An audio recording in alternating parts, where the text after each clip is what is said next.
Ada satu hal yang aneh di masyarakat kita, sesuatu yang seharusnya memalukan, tapi justru dibanggakan. Hutang.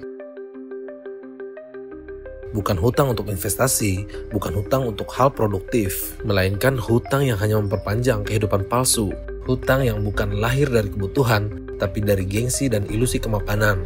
Mereka tahu batas kemampuan mereka sadar konsekuensinya, tapi tetap melakukannya. Seolah-olah lebih baik tenggelam dalam hutang daripada terlihat biasa saja.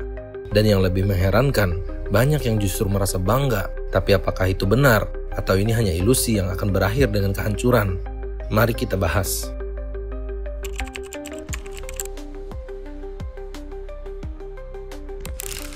Seseorang yang mengambil hutang bukan hanya karena tidak punya uang, tapi karena tidak bisa menerima kenyataan. Mereka ingin memiliki sesuatu sebelum benar-benar mampu, bukan karena butuh, tapi karena tidak mau kalah dari orang lain. Namun masalah utamanya bukan pada hutangnya itu sendiri, tetapi pada bagaimana mereka memperlakukannya. Di awal, ada kesadaran bahwa hutang adalah kewajiban, tapi seiring waktu, semakin lama semakin terasa wajar, hingga akhirnya disepelekan. Hutang yang awalnya terasa sebagai beban, lama-lama menjadi gaya hidup. 1 cicilan terasa ringan, 2 cicilan masih bisa ditoleransi, 3 cicilan mulai terasa biasa, sampai akhirnya mereka tidak peduli lagi dengan seberapa besar hutang yang mereka tanggung. Mereka tidak berpikir tentang bagaimana membayarnya kembali, tapi lebih fokus pada apa yang bisa dibeli dengan hutang berikutnya. Dan pada akhirnya, bukan hanya terjebak dalam lingkaran hutang tanpa akhir, tapi juga kehilangan kesadaran akan realitas hidup mereka sendiri.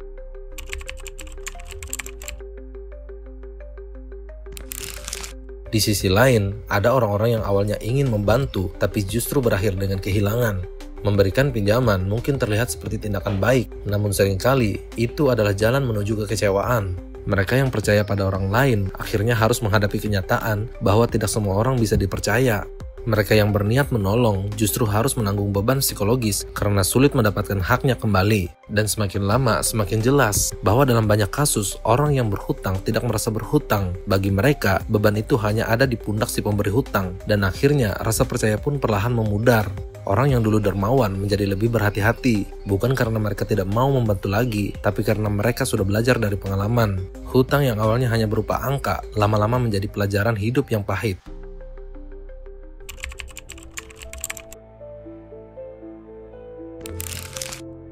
Namun, berbeda dengan peminjam personal, ada juga institusi yang hidup dari hutang. Bank, leasing, dan pinjaman online. Mereka tidak memberikan uang karena peduli, mereka tidak memberikan pinjaman karena ingin membantu. Bagi mereka, ini bisnis. Hutang bukan hanya angka di laporan, tapi adalah produk yang mereka jual. Dan mereka sangat tahu bahwa manusia memiliki kelemahan. Ketika diberi kesempatan untuk membeli sesuatu yang tidak mampu mereka beli, mereka akan sulit untuk menolak, dan disitulah jebakan dimulai.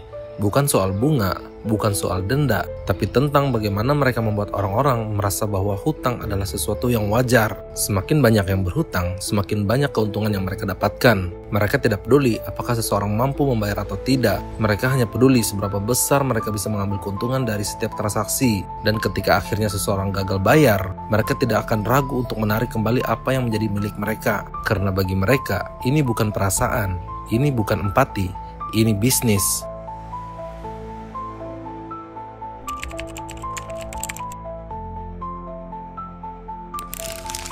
Sekarang, mari kosongkan gelas, hilangkan semua pembenaran, lepaskan semua alasan, dan tanyakan pada diri sendiri, jika kamu berhutang, apakah kamu benar-benar bisa membayarnya? Atau kamu hanya berharap keadaan akan membaik tanpa usaha nyata? Jika kamu memberikan hutang, apakah kamu benar-benar bisa menerima risiko kehilangan? Atau kamu hanya percaya pada sesuatu yang sebenarnya tidak pasti? Dan jika kamu berpikir bahwa bank dan pinjol adalah solusi, apakah kamu sadar bahwa mereka tidak memberi pinjaman karena ingin membantu? Atau kamu hanya menjadi bagian dari bisnis mereka tanpa menyadarinya? Karena pada akhirnya, hutang bukan hanya tentang angka, tapi tentang bagaimana kita memahami konsekuensi dari setiap keputusan yang kita ambil. Dan sebelum semuanya terlambat, mungkin sudah saatnya berhenti hidup dalam ilusi dan mulai melihat kenyataan. Karena satu fakta yang tidak bisa dihindari adalah hutang harus dibayar.